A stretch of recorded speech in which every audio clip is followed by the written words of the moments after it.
Happy Friday, everybody, and welcome to episode God knows what of Philline. I hope you are all ready for the weekend, refreshed-ish, ready to be refreshed, I should say, but also just doing well. I think this week for me was just long, but also super fast. Like I I'm gonna make another episode on just the Court of Thorns and Roses series because I have so much to say, but I know that a 10-minute snippet is not gonna do it justice, but I have to talk about it and I need somebody to talk about it. So I'm high key considering talking about it with somebody on here, and I'm just thinking about it. If you're interested, let's talk because I have so many thoughts. I'm the third book. First of all, the second book was insane, and I think it was just a lot. Okay, I don't know what else to say. You could tell it was a lot right now for me because I literally have zero words. I'm speechless. I am obsessed with how the story is written, and I just cannot believe I have never been this hooked on a series since probably, I know it's kind of embarrassing to say, but not really, because the franchise was actually so big back in the day. But I think the closest thing I can think of is the Twilight series. And I know it's a little cringy to think about, but the Twilight series, a Divergent series, I was hooked onto those things. The Hunger Games, I think it's as big as it is now, and it's huge on TikTok. Every single person who listens to the book talk TikToks know that this is a popular book. I need to stop because I can go on and on about this series, and I highly recommend. And I'm so excited because not only does I'm not done with this third book, and apparently it's 1,000,000 pages. I'm pretty sure it's the longest book in the series. There's a fourth book. I think the fifth book is coming out in January. And there's also a whole nother series. I don't know if Throne of Glass is the first book, but I don't remember. Anyway, shout out to all my friends who have told me for months now to read the series, and I finally got around to it and finally decided to read it because I am flipping out. It's just a beautiful story. I digress. I also have been watching House of Dragon. Like I said from last episode, the content slate across all of the streaming services is just a huge win right now. And also House of Dragons, like I mentioned, and then there's also The Boys, and The Bear just came out. Oh my god. I was thinking, I literally just watched something last night. What was it? It was The Bear. And I feel some people are super hesitant because they're okay, I still don't know if I'm gonna like that show, but I promise you it's so good. It's on the outside you would think it's just a show about people working in a restaurant, but it's so much more than that. And I think there's so much substance in each and every character, and kind of learning about the main character. Shout out Jeremy, one of the best actors out there. The first episode was just beautiful, and I don't want to spoil anything too much, but I highly recommend that as well. Quite honestly though, I think I resonate so much with the show because I worked at a restaurant for many, many years. I think that it must have been 10 years now, or 8. I'm trying to think. I started my first job when I was in high school, and it was it wasn't a 40-hour shift. It was very part-time and what legally was allowed for somebody my age, but it was at a Thai restaurant, and that was my first job. I was 16, which was 2013. So literally from 2013 up until I graduated, probably Okay, it's not 10 years. I kind of overshot that by a lot. I was a server for like 5 or 6 years, but it taught me so many, I think, soft skills that I still feel like are super important. And granted, there's a lot of part time jobs and things that you could do to make money. Don't get me wrong, there's a ton of options. And I feel like just looking back at it, I always stayed at the restaurant business. And I think it's just taught me a lot about like patience, dealing with people. And it's gotten me to a really good point, I think, in my career that I think it was super beneficial to have and know of, because I feel like school doesn't teach you the soft skills that you need.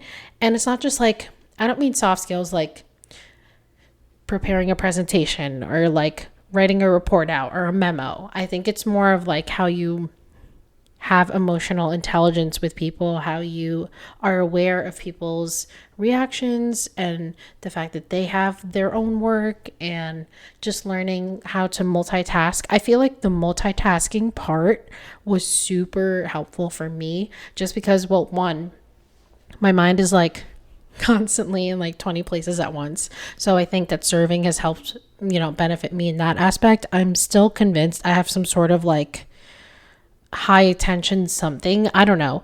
I don't want to like self-diagnose, but the signs are telling me I have some sort of ADHD. But anyways, again, not going to self-diagnose, but I just know that I function really well multitasking, and it just keeps me hyper focused. Hyper focused on multiple things, if that makes sense. But anyways, I think that it's taught me a lot. Like when I first served, I had no clue about like how to deal with people, how to multitask, how to do things in the right order, how to prioritize things. And that is, again, a soft skill that you don't really get to learn until you're in front of people in the actual business. And that's kind of where it started, I think. That kind of mindset of like, okay, how do I do things in the right order? How do I organize things? How do I keep focused? What's the first thing I do? What are the two things I can do at the same time? If I'm at the host station, what are the things I can pull for all my tables that I won't have to keep going back and forth for?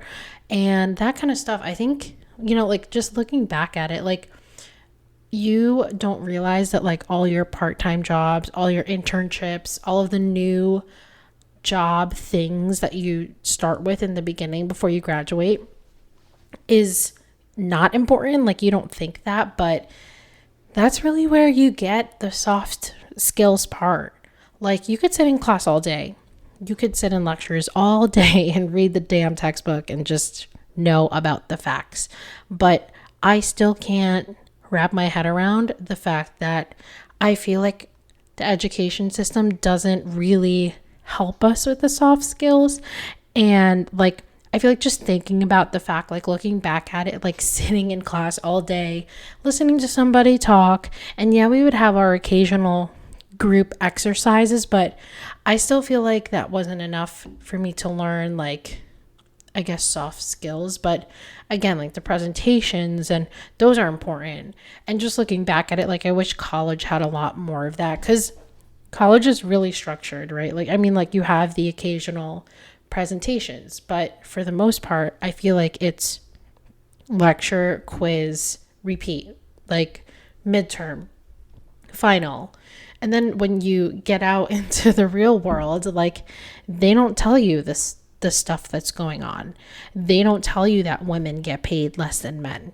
They don't tell you that when you get into an engineering field or a comp sci field, or honestly, medical's kind of improving, I want to say, but like if you're a girl in tech, they don't really prepare you for what it feels like to be, I want to say, the minority at this point, because yes, it's getting better, but definitely not still equal, which is, it still boggles me.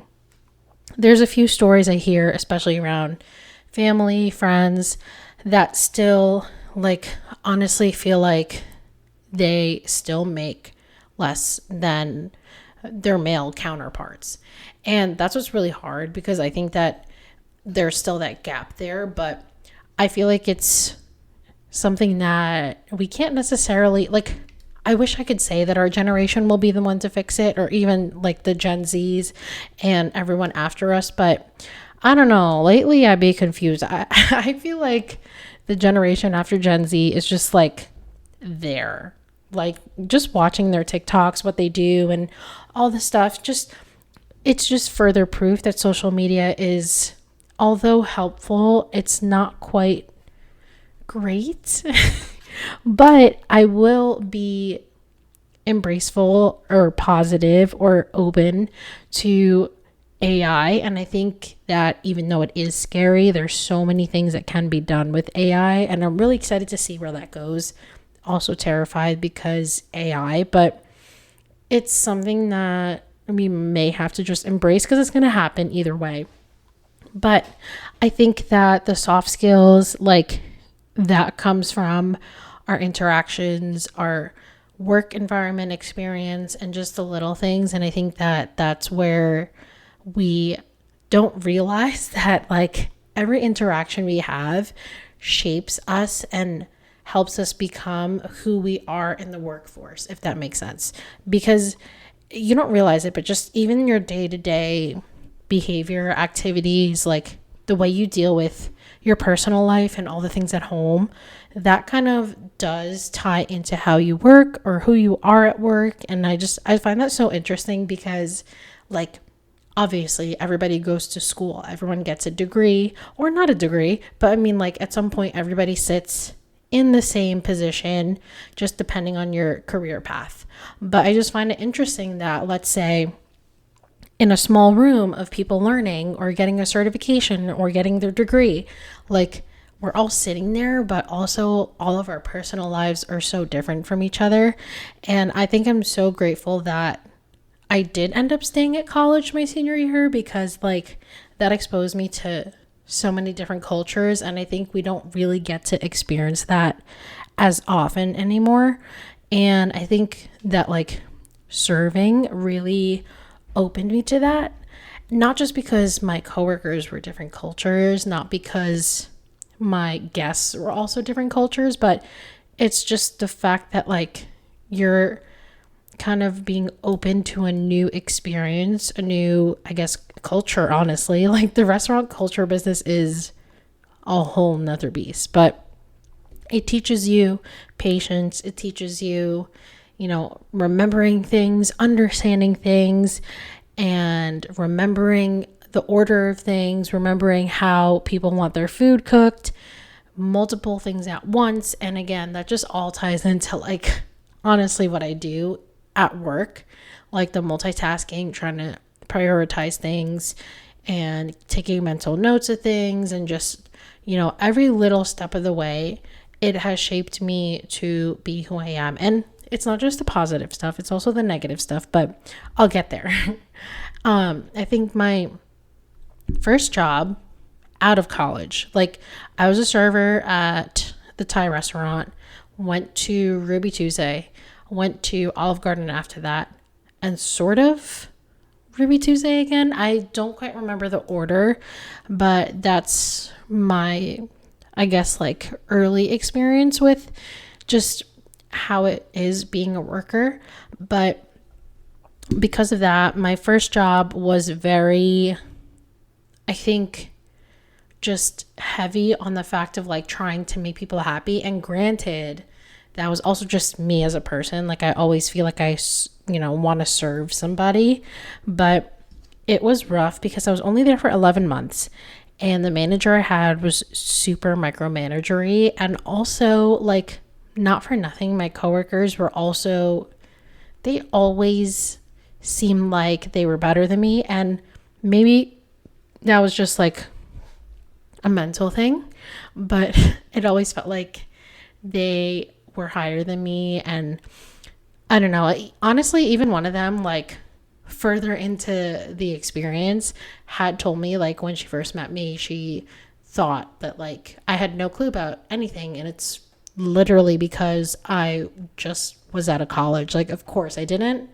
And the thing is, like, that is just, even though it's hard to talk about and like it was just a horrible experience for me, I think that looking back at it, it has taught me so much, at least to like think about what I want for the future, and just little soft skills that I got from there. It was patience, it was positive thinking that really, like, I really needed that positive thinking part to it, because I don't think I would have made it without like being positive.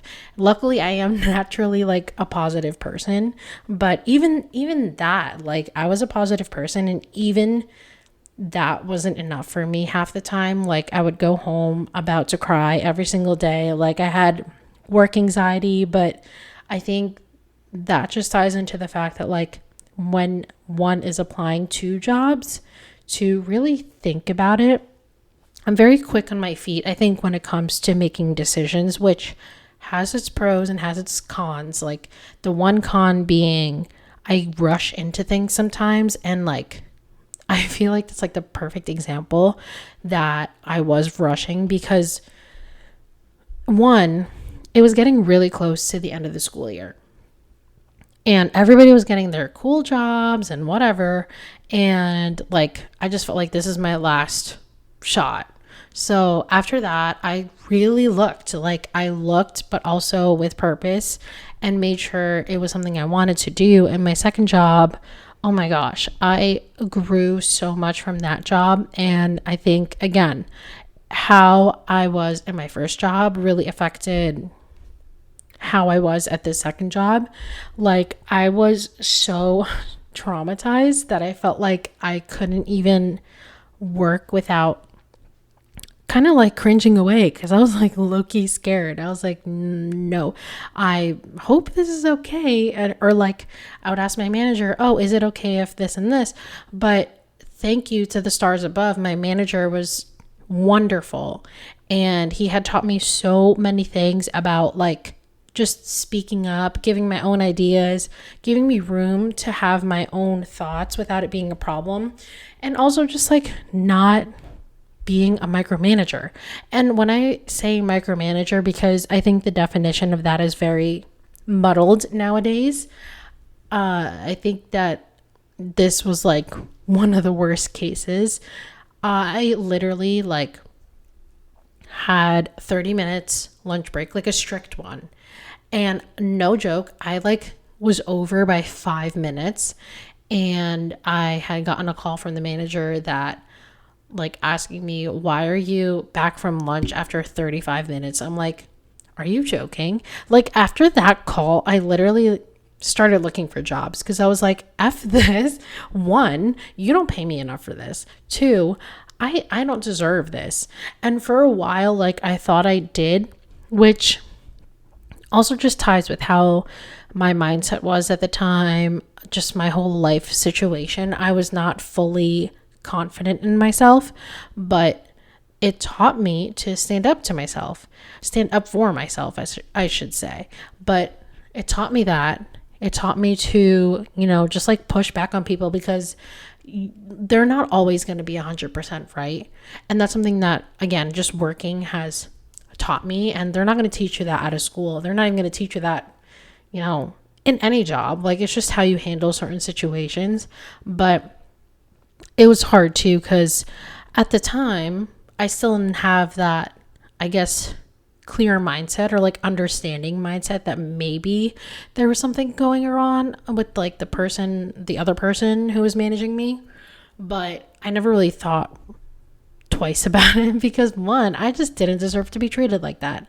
So that's another thing that I had learned in my career. I also feel like just dealing with multiple projects at once has helped me, I guess, like stay calm. The funniest things I've ever heard when I was working is like, there's 20 things going on, or like a really stressful project I have to work on, and my coworkers are always like, bruh, how are you staying so calm? And like, I don't know, I think that my Aura ring tells me that I'm always so high stressed. So I like generally get confused if I'm actually just a high functioning stressful person, or if I'm just like used to being busy. I don't know. I still have to work through the weirdness about that, but I'm convinced that I work better when I'm stressed or have like a ton of things to do. But I also feel like that's just because of how I was when I'm working, or how I am when I'm working. Like, I don't find it stressful when I'm given a million things or doing a million things, and like I just get really focused in the zone and I get it done.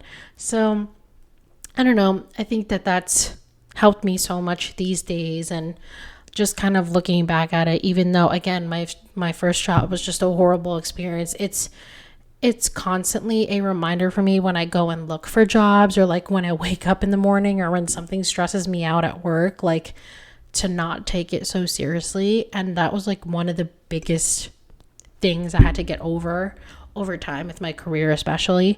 And also, like, another thing, I think that I had so many issues at first, like trying to take vacation days and actually giving myself a break. I still have issues with that I can't just like drop what I do and take a sick day or like a day off, but I'm working on it.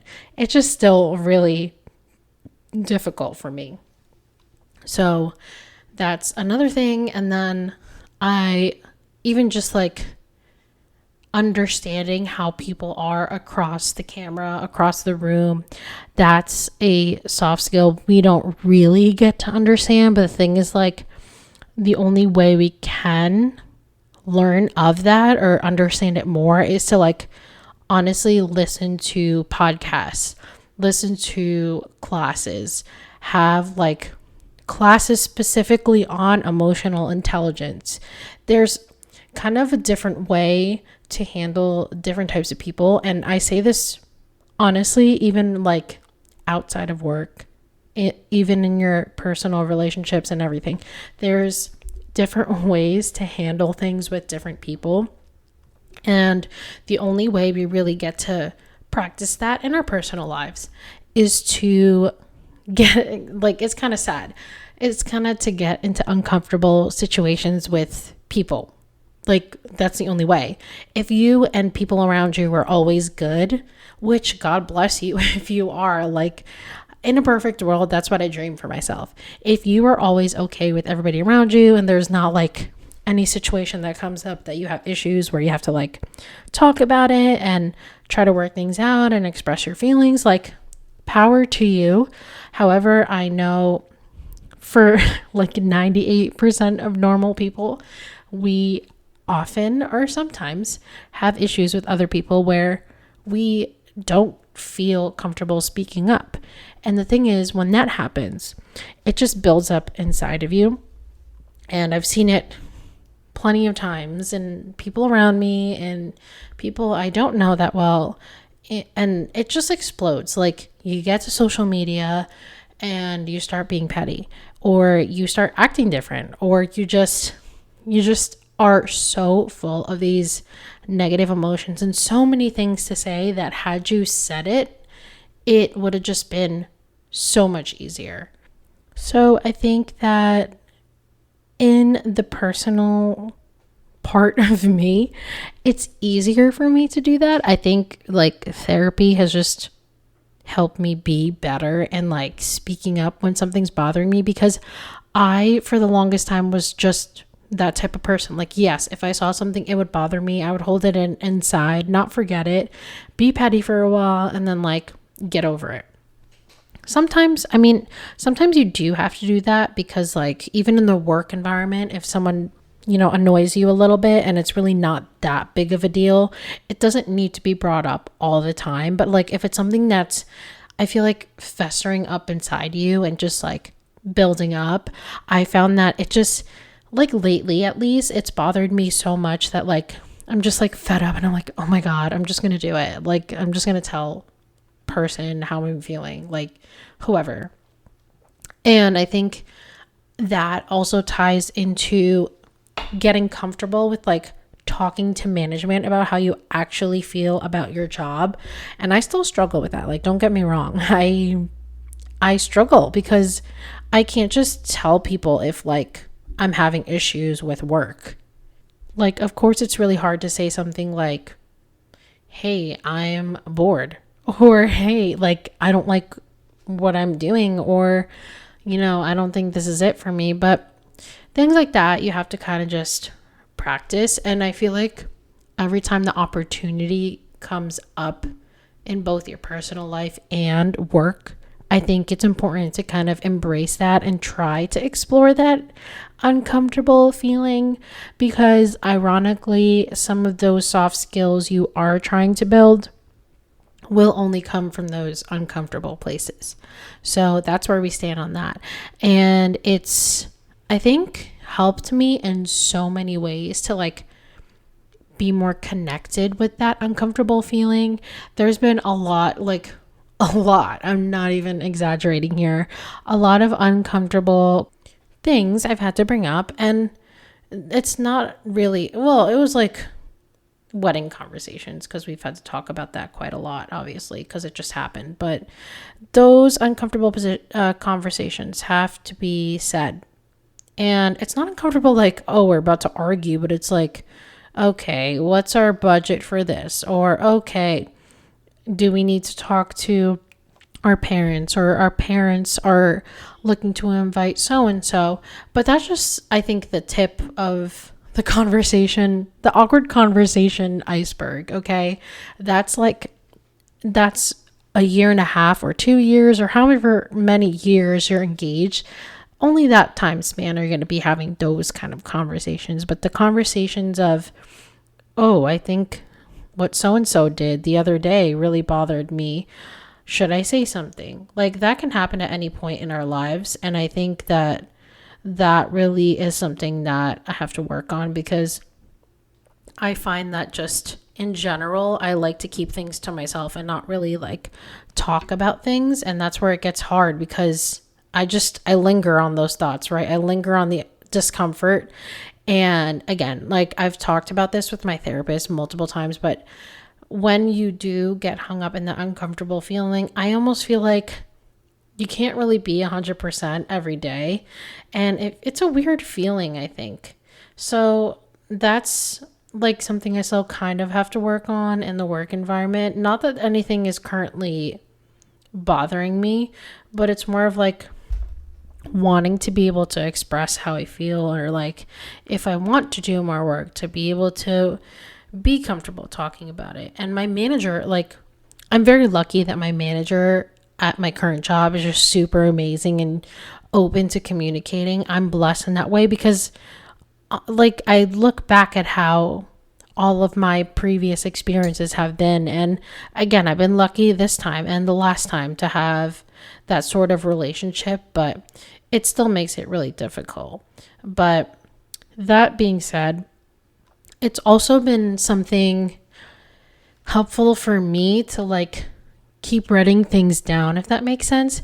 I found that if I get a little comfortable in a job and like sit in meetings that we usually have every week, I tend to zone out. And I think that like writing stuff down, almost like acting like every day you're new to the business. And it's not like, I'm not saying like, oh my God, write everything down every single time you have a meeting. Like, no, definitely not that. But just if you do feel like you're disconnected from work, try to be more proactive in the meetings by doing that, by listening actively, by, if you don't have anything else to work on the side, which 9 times out of 10 I do, then, try not to. Which I think is also like one of the downsides of being able to multitask is like sometimes I can't even focus in one single meeting, which it's been hard because like sometimes I do kind of like trail away. But when we aren't present in those kind of meetings, like especially when we're like talking about something in the moment or something important, like it's important to be in the moment and actually like be able to participate in that way. And like sometimes you miss that opportunity to like be able to contribute and like really stand out in conversations. So that's another thing. And I feel like also something that my manager has always, in my last job, again, loved, I grew so much in my last job. Do not lose, I guess, sight of that fire in you. it's very easy. I think in general, every single job has its repetitive stuff. Like you're always doing the same stuff in a certain job. Like I think someone told me, can't even remember where or when this was, but somebody told me that having a job is like doing the same thing over and over again, but you have to find the one job or one place you're more than happy to do the same things over and over again. Well, I think some of that is true, but it's also not. Like, yes, there's always going to be, every job is going to have some sort of thing that you do every day or every week, whatever. But I think it's also not getting stuck in that. So like my biggest example is if there's something that you can automate or make better that you manually have to keep pulling, I think that that's a perfect opportunity to even just bring up to your manager or honestly explore how you can make it better and then present it to them, and they will be really impressed. That continuous improvement part of our careers or our job or just honestly our personal lives, like it sometimes leaks into our personal lives. Like that whole thing that I said about automation is very specific to data. Like, you know, instead of using the if formula from Excel, like what can you do to query the data and automatically, you know, pull it? And I'm getting into very like computer science nerd language here, but that also applies to our personal life. Like, what is something that we are basically inconveniencing ourselves every day or every week, and how can we make it better? Like, I think sometimes we do get hung up on the everyday and the routine, and you know, so I think that's why older people like can't be taught new things, sadly, because they do, and rightfully so. Like, I feel like even my own life, I'm starting to see you get stuck on how you do things, that you're not open to like the better, or it might not be better, but like most of the time it is alternative to how you can do it, or, you know, just how you can accomplish something. And I just think it's so interesting. Like we've always told ourselves we don't want to be our parents, but there's just certain things that constantly stay with each generation as they get older, and like these general stereotypes of people in their 20s, people in their 30s or 40s, and as you get older, it kind of, there's like a little, that's why there's, you know, those TikTok videos where they make fun of older people. There's little pieces in there that you're like, damn, I really am becoming a 30-year-old. Like I've seen TikToks of just, you know, when you realize you're almost 30 or getting into your 30s, because you start using like old people slang or slang that your parents use. And I just think it's funny that it's very relatable. I'm not quite there yet, but I definitely see it sometimes. And like sometimes I embrace it, don't get me wrong. It's not necessarily a bad thing to fall into older habits, but that kind of fire that I was talking about is why they always, you know, when they are hiring in general, they look at outside applicants.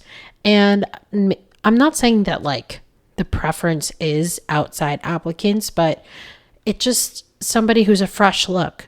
And it's not because, you know, they don't want to, you know, keep the employees in the company if they're looking to leave and like have them apply to other jobs. It's just the sole fact that it's somebody who's never been in the culture, and it's like they might have better ideas, better opportunities, better thoughts on things just based on their experience. And I think that's why like we, especially in our age right now where career is starting to get a little bit more serious, if not already, it's important to stay with the trends, like stay educated about the trends, especially in your industry, especially in your major, and just like keeping up with it and just staying recent with the times. I think that's something super important. And granted, being a business analyst in a media company is incredibly humbling, because not only do you have to stay with the times, but you physically can't stay with the old times, because then you become old news at this point. Like, that's what they call you. And, or not you, that's what they call it. Like, if you're presenting something that like maybe was from a quarter ago, or honestly even last week, totally old news. Like, the question will be, okay, that's what last week was. Like, what is it now? How is the bear performing now? Like, yes, it came out yesterday, but what how is it now?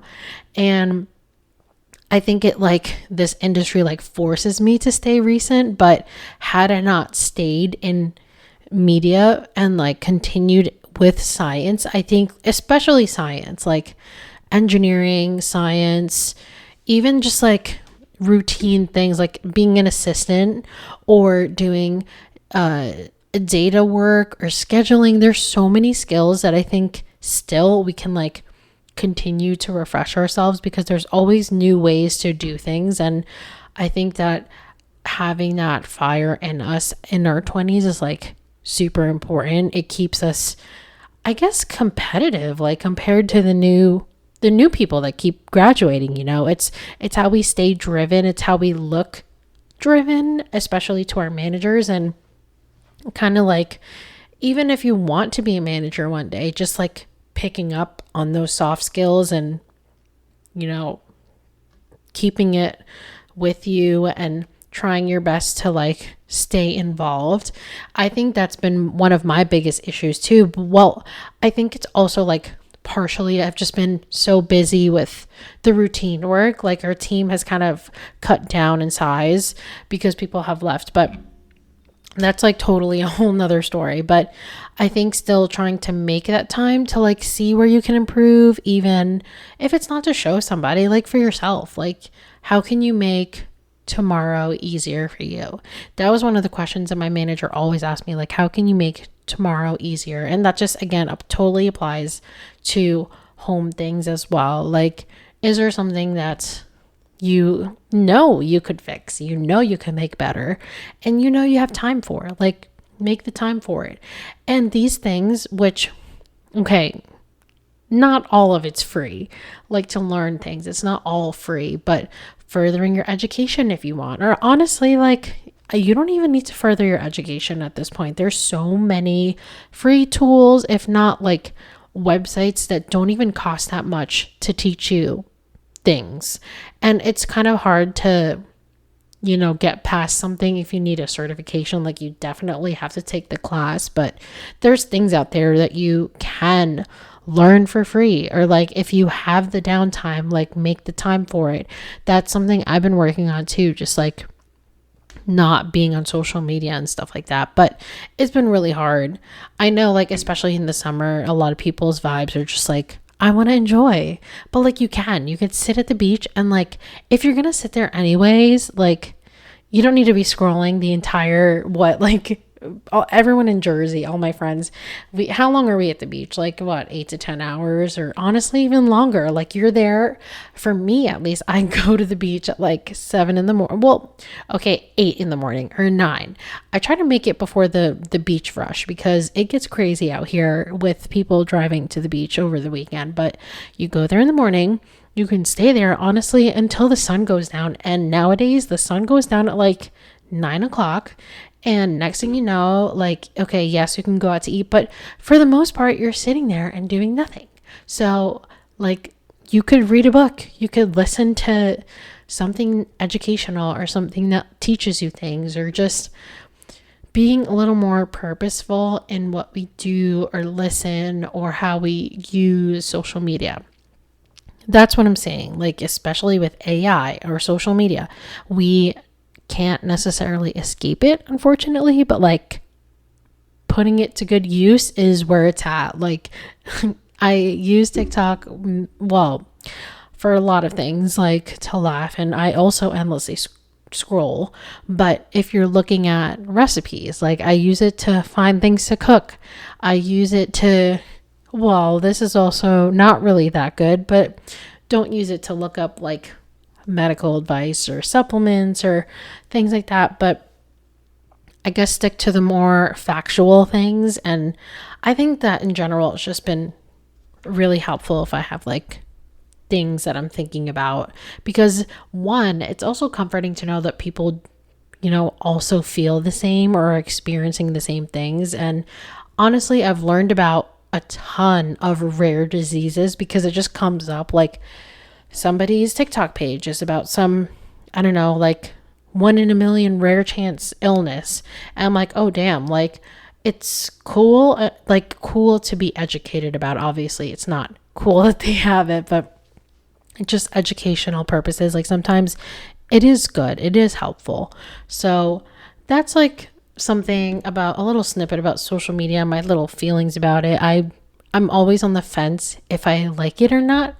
And I feel like I've always been wanting to like delete it too, but it's never really going to go away. So like there's also some things there that I'm trying to embrace with that. And yeah, I think again, just like all these experiences we have growing up, it does affect us and how we are at work without realizing it. And I think sometimes we don't realize that just because we are this way now doesn't mean we can let ourselves be stuck in the same thing, if that makes sense.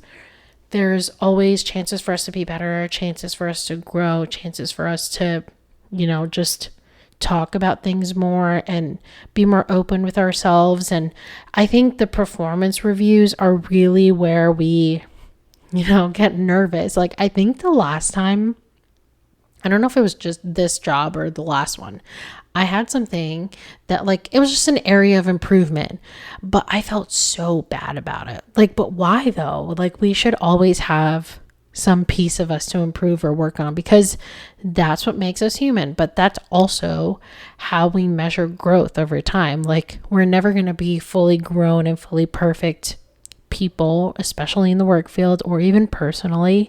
There's no way. And I think embracing that too is part of the soft skills we gain over time. It's part of like being okay with it. And I think like when you're in college, there's nobody that really hurts your pride except for your professor because, they be grading harshly out these days.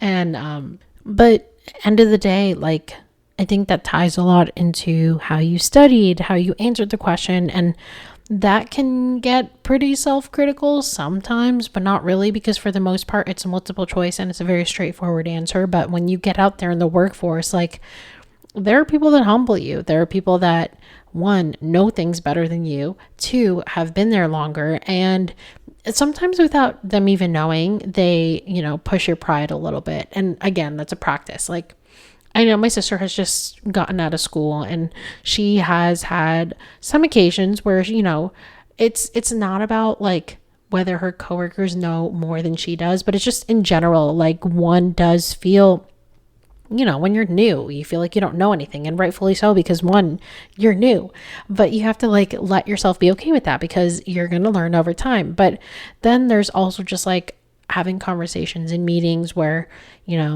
you may have said something and it would have been better if you said it a different way. And those things will come over time, but that is how we grow. And just continuously like being aware of people's conversations, how they're feeling.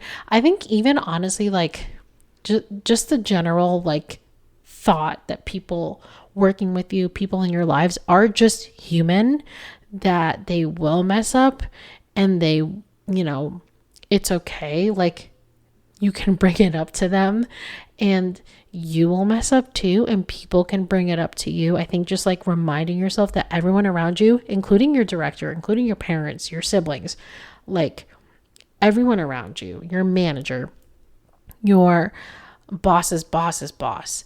I mean, not that you should go up to them like right away. Maybe like start with your manager first, but they are all people. And I think sometimes they don't have emotional intelligence, just like you don't have emotional intelligence, like the same levels. But I feel like, again, that's where we really start to grow in that way, is having those conversations. And we don't get to really experience that, especially in our generation. Like, oh my gosh, we are so sensitive about everything. But it's still like, I would rather speak how I feel on things than like have to hide it and burden myself and kind of be fake at work or personally. Like it's not a good feeling to keep it built up. So that's something that I thought was really interesting. And just, I feel like, again, like in 10 years, if you ask me again what soft skills I've learned over time, the answer will be so different. But that is all I have today. Thank you guys so much for listening. And I'm gonna spend this weekend, seeing my boy Russ. I love Russ. If you have not listened to him yet, you're missing out. Go listen to him on Spotify. Seeing Russ and having dinner with my best friends, really excited. But I will be finishing The Bear 100% tonight, or if not tomorrow. It's gonna happen. But I will talk to you guys next week, and have a fantastic week. Happy last weekend of June.